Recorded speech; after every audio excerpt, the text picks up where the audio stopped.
Hi guys, today I'm harvesting garlic scapes and I'm also going to be sharing a garlic scape recipe that we love in this house. Garlic scapes, you want to pluck these off of your plants. I just use my hands. You don't have to use cutters. They snap off really easily, but you want to harvest these as soon as they come up. That way your garlic bulb doesn't waste all of that energy into creating a flower and seeds. You want that to go into making a bigger bulb. So as soon as you see your garlic scapes come up, it's time to harvest them. Now, what a waste it would be to just throw these out, because these actually make for excellent garlic scape fries or sauteed with olive oil, things like that. So today I'm going to show you how to make nice crispy garlic scapes. There's a lot of things that you can make with garlic scapes. You can make pesto sauces, you can add them to your stir fries, you can grill them, saute them, bake them in the oven. They're amazing. Now, there's two parts of the scape depending on what you like. I like the entire thing, but the stems are really comparable to asparagus as far as texture goes. The flavor is a little different. It's kind of a mild garlic flavor.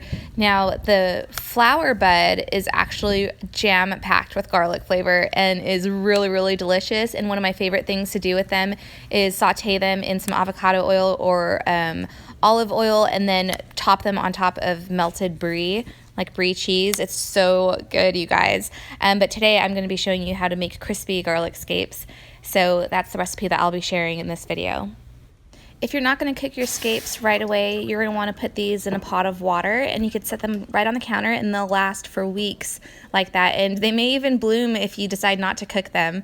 But this is a great way just to keep them stored away until you're ready to cook them.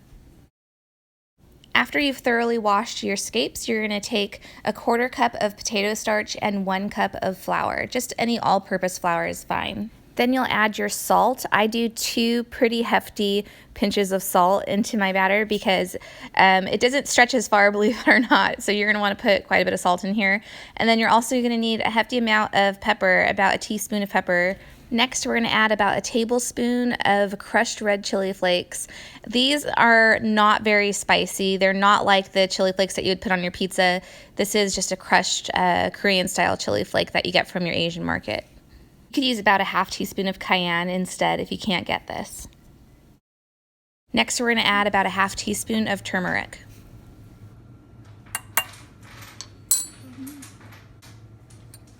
Lastly, we're going to add a teaspoon of parsley flakes. Now combine all of these ingredients with a whisk and make sure it's well incorporated.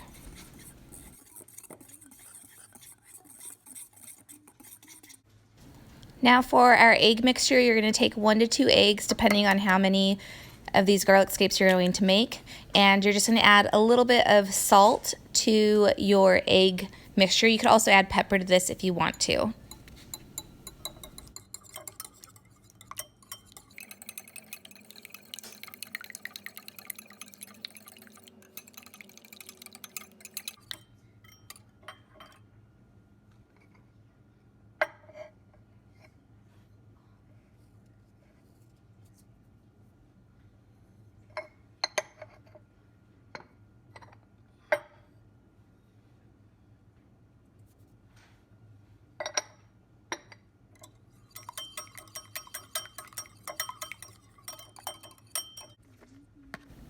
I've just upgraded to a little bit bigger of a container here to coat my scapes, and you want to make sure that these are well coated with your egg mixture.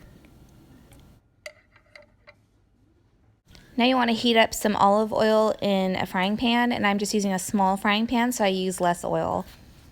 You're only going to need this oil to be about 1 inch deep. You could probably get away with even just 1/2 inch deep. Now we're ready to take our scapes and dip them into our flour mixture. Make sure they're well covered and then set them aside. And you could double dip these if you want to, if you want them to be extra crispy, but 1 pass is good enough for me. If you are going to double dip them, you would dip them in the egg mixture again and then back into the flour mixture again. You could really play around with this recipe by adding the spices that you like in here. I know lime goes really well with garlic scapes, so you can add lime to your egg mixture. Just make sure you're adding your wet ingredients to your egg mixture and your dry ingredients to your flour.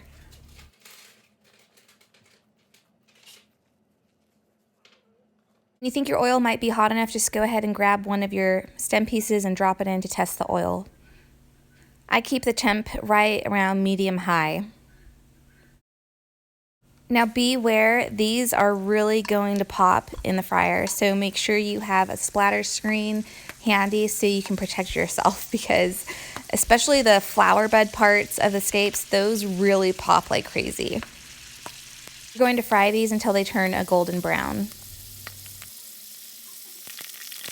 Again, just a reminder, have that splatter screen ready because you will get burnt by this if you don't have one handy.